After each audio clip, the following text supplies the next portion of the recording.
परमेश्वर को कष्ट देकर फिर उससे माफ़ी मांगना या फिर उसके पास जाकर यूँ स्वीकार करना कि मुझसे अब पाप हो गया है, मुझे क्षमा कर दो, और हर बार लगातार आप यही करते रहते हो।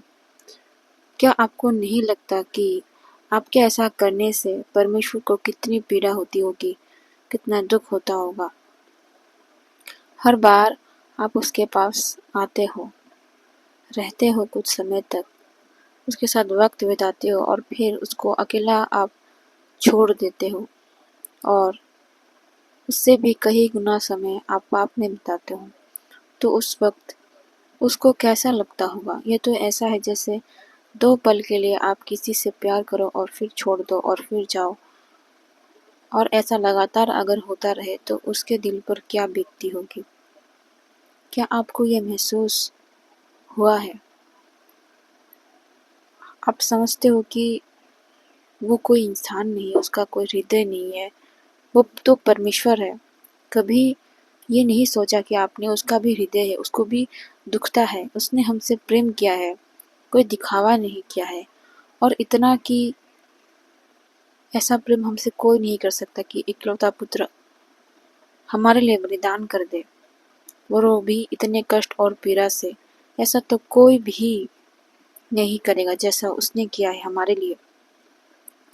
सब कुछ छोड़कर हमारी ओर ताकता रहता है कि कब हम उससे मिलने आएंगे, कब हम उसके पास आएंगे, कब हम उसके साथ समय बिताएंगे। हर वक्त हमारी ओर उसकी निगाहें, उसकी नज़रें टिकी रहती है, हमें ढूंढता रहता है, हमें याद करता रहता है और हमारी राह ताकता रहता है। लेकिन हम क्या करते हैं, कुछ समय के लिए उसके पास आते हैं और फिर उसको छोड़कर चले जाते हैं। ऐसा तब तक होता रहेगा जब तक हमारे हृदय में उसके प्रेम को हम अनुभव नहीं कर लेते कि उसका प्यार हमारे लिए क्या है, वो कितना हमसे प्यार करता है। जब तक हम ये समझ नहीं लेते, जब तक हम उस प्यार को फील नहीं कर लेते, तब तक हम ऐसा ही करते रहेंगे और उसको हर्ट करते रहेंगे। केवल उसकी आज्ञाओं को मानना ही हमारा कर्तव्य नहीं है, केवल वही चीज़ करना जो अच्छी है उसको प्रसन्न नहीं कर सकती या फिर हमें पाप करने से रोक नहीं सकती। अगर हमें उसको प्रसन्न करना है, उसको अगर हमें खुश करना है तो उसको प्यार करना होगा। जब हम उससे प्यार करेंगे तो ये सारे पाप हमसे दूर खुद ब खुद हो जाएंगे। बिना प्यार के हम उसके साथ नहीं रह सकते, उसको दुख दिए बगैर हम नहीं रह सकते।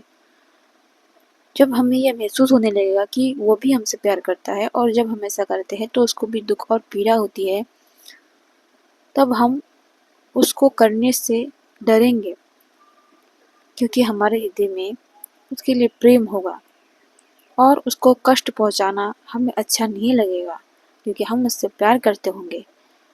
इसीलिए ज़रूरी है कि हम उसको प्यार करें, उसको जाने, उसको समझे, उसको अपना माने। और वो यही तो चाहता है कि हम उसको अपना माने, उससे प्यार करें, ना कि यूँ 2 दिन के लिए उसके पास आए और फिर चले जाए और फिर आए और फिर चले जाए।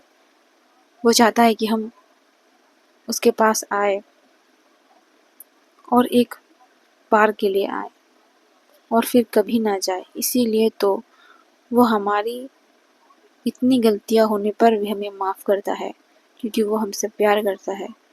और वो हर बार अपने हृदय को बड़ा बना कर रखता है, अपने हाथ फैलाए हुए रखता है कि कभी तो ये मेरे पास आएगा, कभी तो ये मुझसे प्यार करेगा और मुझसे फिर कभी दूर नहीं जाएगा, कभी तो वो मेरे साथ रहने को आएगा। इसी आशा से वो हर एक को देखता है और हर एक की राह तकता है।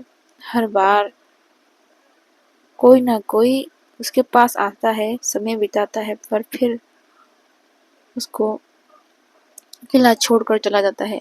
आप इमेजिन करो, अगर आप किसी व्यक्ति को ऐसा प्यार करते हो, परमेश्वर के स्थान पर खुद को रखो और फिर वो व्यक्ति आपको बार बार इस प्रकार दुख दे, पीड़ा दे और आपको छोड़कर, अकेला छोड़कर चला जाए, व्यसनियों की तरह दूसरे चीज़ों में मन लगाए रहे और आपको बिल्कुल याद न करे और फिर कुछ समय बाद फिर से आपके पास आए, तब आपको कैसा लगेगा?